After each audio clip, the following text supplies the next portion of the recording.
But does he speak geek? He makes lots of noise when talking about his toys. He never really grown up, but he's shown up. It's true what you heard. He's definitely a nerd. He speaks geek. Intently looking at something. Oh, didn't notice you there. Fake acknowledgement. Welcome back to Ryan Speaks Geek. That is right, it is time for another episode, and it's another individual content creator today that we're looking at. So another artisan, creator of Star Wars and awesome goodies. But before I do that, I just want to give a quick shout out to my cousins, Dawn and Matt, who I just found out apparently watched the show, which is lovely. Thanks, guys. It's just nice to know that with the 3 viewers that actually it's not just my mum watching 3 times, it's my mum and 2 other people. So that really helps. So thank you. But anyone who's watching, I do really appreciate that taking your time out to listen to me ramble on about Star Wars and other geeky related things. What is today's subject? Well, I've got another one of those things where I've got some awesome things to show you, and I've got another interview with the guy who actually puts them all together and creates everything. So this is another third-party artisan creator. What I'll do, the logo for Starkiller 3D Customs, ding, is up here. I'm going to shift over a little bit, and I'm going to keep some of his work, pictures of his work, just sort of cycling through. It just keeps randomly popping up. So it'll be just like when you get bored of seeing, the shiny reflection on my forehead, you'll see these are great little pictures here. So I'm going to do this hand bit, and then the hand will disappear. Power of editing or something. I don't know. We don't have the budget for special effects here. Come off it. So yeah, what I'm going to do first is show you what sort of drew my attention to Starkiller 3D Customs. I'm a big fan of the game Star Wars Jedi Fallen Order. I wanted to get some figures from it. I don't collect Black Series, like 6-inch. I've always been in 3.75-inch collectors. Nothing against them. They're just not my thing. And I was already gutted because they did 2 troops from Jedi Fallen Order in the Gaming Greats line in 3.75, which I'm guessing is because they reused parts from other figures, so it was quite easy to do. But there's no one to fight them. There's no hero to the story, which is really annoying. So I went on search, and I happened to find a figure that I thought would sort of fill the void with that, a bit of customizing work. I found this. I don't know who it is. I think it's from something called like DX9, maybe. But I thought, spray paint that hair, La Jedi La Ginge. And then we got Cal Kestis, or close enough, vintage style-esque Cal Kestis. Perfect scales, put a little poncho on him, done a bit of repainting. I think I can pull it off. But then there's the big problem. You can't have Cal without BD1. But the BD1 on the 6-inch figure, while awesome, is too big, in my opinion, for that. It would look a bit odd. However, that is where Starkiller 3D Customs, I don't know why I've got to say it like that. It's just apparently got to add some dramatic flair to it. Teeny beady. It's just a teeny beady one. Look at this. And the problem is, I don't even know if the camera will be able to focus it on this running. I will be showing these off in a bit more, I'll do a different camera angle type thing with the light box, but the details on it are just staggering, considering the size. I mean, I have got my father's and grandfather's hands, so I've got big meaty butcher paws. So it's, first things first, I had broken it already and fixed it, but let's see if that or is it just like I'm randomly high-fiving the audience? Yeah! Like I said, I'll do some close-ups and I'll add them in a moment. The details on it are phenomenal. It is very fragile. Broke the antennas really bad. But again, giant meat paws. So be careful.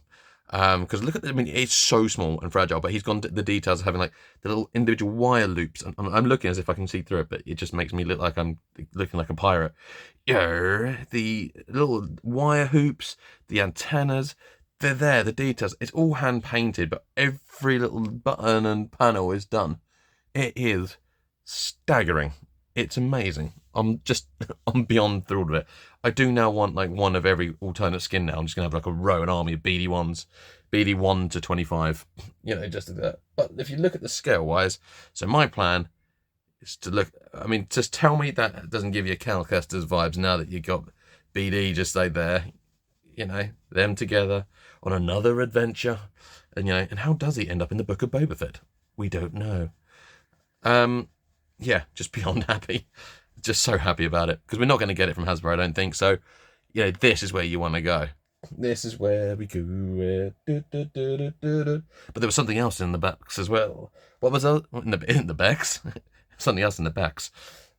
It was a custom figure of Fennec Shand. Look at that, in like a modern retro style, which I'm going to rename Modetro. So in Modetro style, because I like to make things up, we have, Fennec Shand. Like, it's amazing, because like the Marvel, that's not Marvel Retro, that's a different line. The Star Wars Retro Collection, which is coming out with the Mandalorian ones. We've got the Wave 2. I've got some of the Death Troopers, but not many people seem to have a whole wave yet, because Hasbro are releasing them in an odd thing, considering they're meant to be one wave. It's very bizarre. I'm not really sure what's happening there. But there's no Fennec. I've got a Boba Fett, but no Fennec. And now I have got a Fennec, and I'm so happy. The colours, the black and the orange, the detailing's brilliant, the sculpting's brilliant, it feels good in the hands. Just all of it. All of it's good. Got like kind of like a washed effect over the top, which gives it like really highlights some of the details. Like I said, that's probably made it what I would consider like Modetro rather than just retro. Because also it comes with an amazing weapon, but again, it's got quite a lot of sort of painted detail and like a brushed metal effect. Whereas if it was a purely like a vintage style, it would be just solid black or blue or grey. So the fact it's got those details makes it look amazing, but not quite vintage. The figure feels very vintage, but like the detailing, like some of it around the facial features, with the weather kind of like the sort of the wear and tear wash has been put over the top, gives that sort of Modetro look. But also it's quite clever because the painting on like eyebrows and stuff like that, I think, is ridiculously difficult. Whereas the wash has seemed to sort of like almost gone into like engraved parts onto the face to give the eyebrows and the perfectly circular eyes without the difficulty of the painting element of it, because these are all hand painted, I believe. So, just unbelievably happy. The figure, I'm just holding a weapon in that figure. It's fully, your 5 points of articulation. You can actually remove, and you can see how the joints are all done, which I think is just absolutely fantastic. It's given me some real ideas about if I want to do some customs and things myself. You got like, I think it's known as like heat shrinking, where you put round the joints there, and just all pops in, and then it's just like it's secure, and then you got your figure again. Head rotates as well. Just brilliant, absolutely brilliant. But let's have a quick look at the figures in a bit more detail now with them. I'll use my little light box and maybe we'll do some zoom ins, and I'll put some more facts about them on there. And then after that, I've got a great little interview with the man himself, and we'll take it from there. And here we see BD1 in a light box. I'm really happy with this figure. You can see the detail on it. You can see where I haven't quite fixed the aerial right on one side. That's my bad, but it is a really amazing little figure. And then what happened was the light broke in the box, so I had to use a different light, as you can see, but I thought I'd put in with my Cal Kestis substitute. You get an idea of scale with another figure. Just look at that. So detailed, so good. It's going to be so good when I paint them all up. Fennec, again, looks amazing. Annoyed that the light broke in this. I'll have to try and fix it, but I just wanted to get this showing around, spinning around. So there you go. I mean, just look at that. They look amazing. I really can't speak highly enough of them. I'm beyond happy with this. So the other things he does, he's not just a Star Wars creator. That's everything. He's got like the robots from like Silent Running, on there, which is just, I probably will pick those up again. He prints in 2 scales for like, the 3.75 inch collectors like myself and the 6-inch Black Series people out there. He has got it all covered. I mean, like all covered. And he will print things like, he's printing like TIE fighters.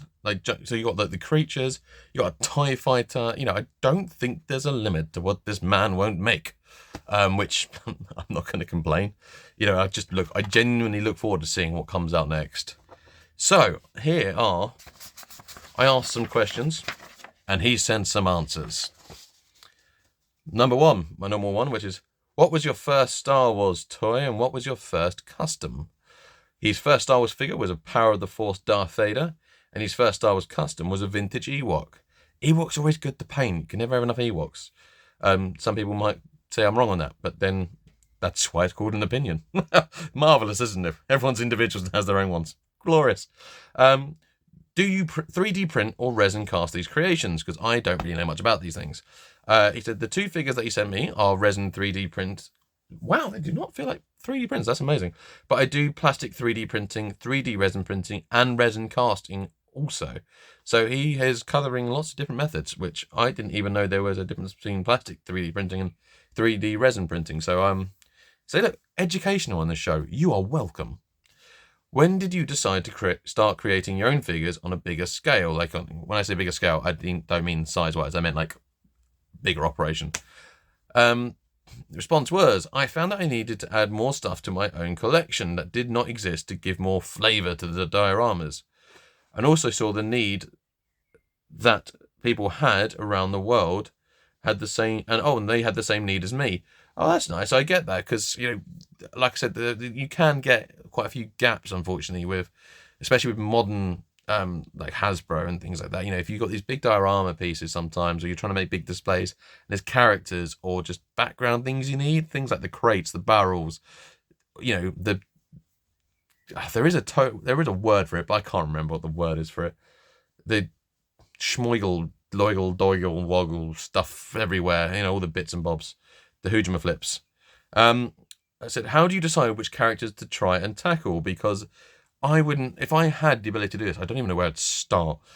He came back with me. Basically, I see a need of a figure or accessory that I want and just make it to please myself and others. That is probably the best way to do it, I guess, is just to do it as you go along. I asked, how long does it take from having the idea to holding it in your hands? He came back with sometimes a couple of weeks and sometimes months. You never know. I'll take that. It's cryptically vague. It could be. I suppose it depends how difficult it is. Because if you're making, I don't know, a power droid, I'm guessing that's probably going to be easier than, I don't know, making like an FX7 with like all the tentacle arms. I really love all the diorama pieces he's got there. I said, I did ask, did he paint all the figures and pieces himself or whether he outsources it?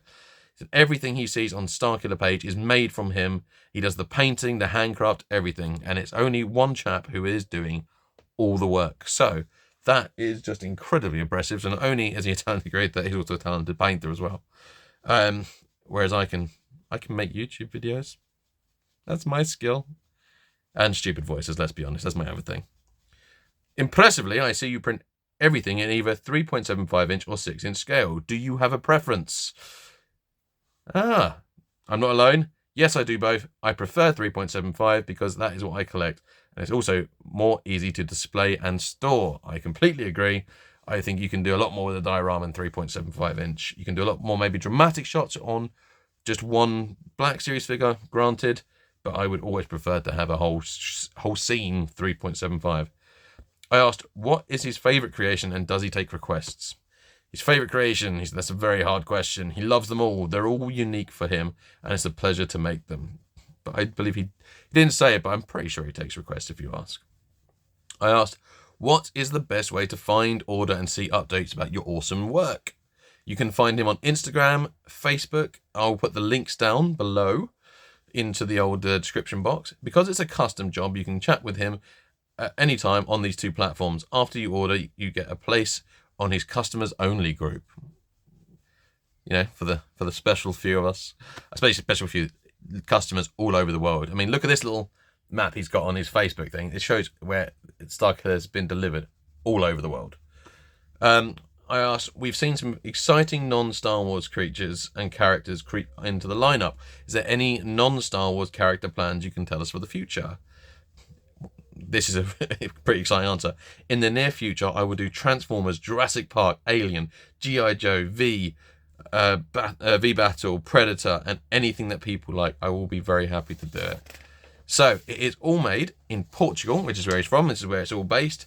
And he sends it worldwide. He's very happy to send a piece of his art and part of it, and be part of many collections around the world, which is absolutely lovely. And I totally agree with that. And this is what I mean.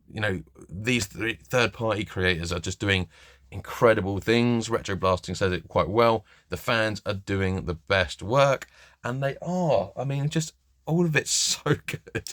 But you really do need to check out the page, see what else he's created, because there are figures from not just Star Wars. There's Ninja Turtle stuff on there, like I said, and you heard what else he's got planned. But it just seems there is something new every single week. There seems to be something new coming up, and the paintwork on them is brilliant. Like I said, I can't rave about it enough.